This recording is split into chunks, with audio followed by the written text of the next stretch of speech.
kudune damkar iki.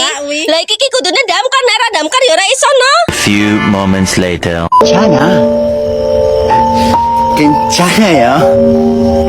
괜찮아.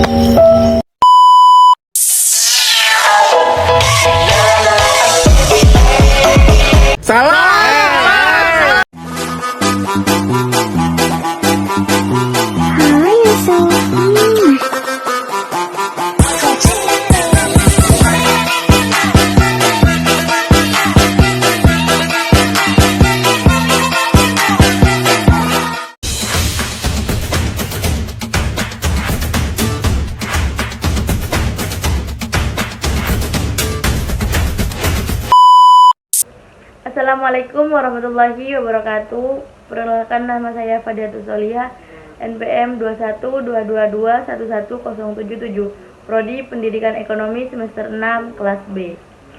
Di sini saya akan mempresentasikan hasil tugas peta yang sudah dikerjakan pada hari Rabu tanggal 6 Mei 2024. Di sini saya akan menjelaskan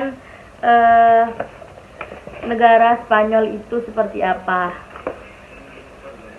Nah, selanjutnya di sini setelah kita membuat sebuah peta negara. Nah, di sini kita diberikan beberapa pertanyaan oleh dosen pengampu. Yang pertama yaitu jelaskan jumlah penduduk, angka kelahiran, angka kematian, tingkat pendidikan dan jumlah sumber daya alam di negara Spanyol.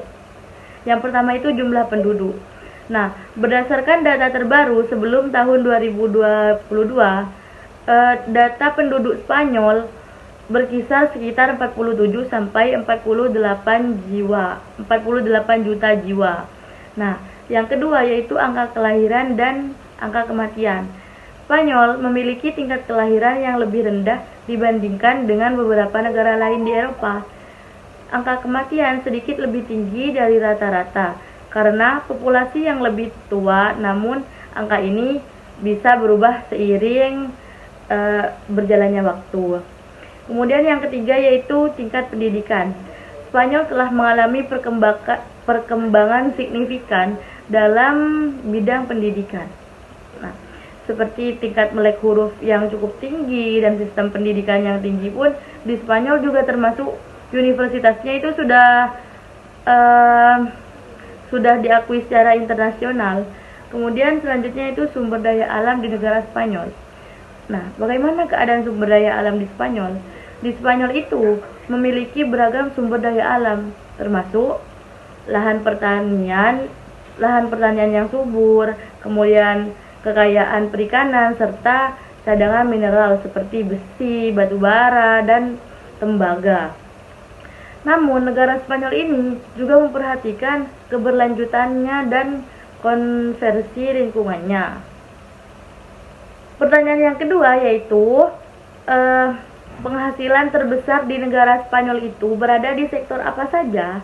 Nah, jawabannya, Spanyol memiliki ekonomi yang beragam dengan beberapa sektor yang menjadi penyumbang penghasilan terbesar. Beberapa sektor utama yang berkontribusi terhadap ekonomi Spanyol meliputi yang pertama itu pariwisata, kemudian yang kedua industri manufaktur, yang ketiga itu pertanian, kemudian pelayanan, keuangan dan perbankan, dan yang terakhir itu teknologi dan investasi. Kemudian pertanyaan yang terakhir yaitu apakah negara Spanyol ini tergolong negara maju atau tidak? Nah, negara Spanyol ini tergolong negara maju karena sebagai anggota Uni Eropa dan memiliki ekonomi yang berkembang, Spanyol memiliki infrastruktur yang baik, sistem pendidikan yang maju, dan sektor hidup yang relatif tinggi. Meskipun demikian, seperti negara-negara maju lainnya, Spanyol ini juga menghadapi ekonomi, sosial, dan politik tertentu. Mungkin hanya itu yang dapat saya sampaikan terkait penjelasan tentang jumlah penduduk, angka kelahiran dan kematian di negara Spanyol, kemudian negara Spanyol itu termasuk negara maju atau tidak. Mungkin hanya itu yang dapat saya sampaikan. Selebihnya saya mohon maaf. Wassalamualaikum warahmatullahi wabarakatuh.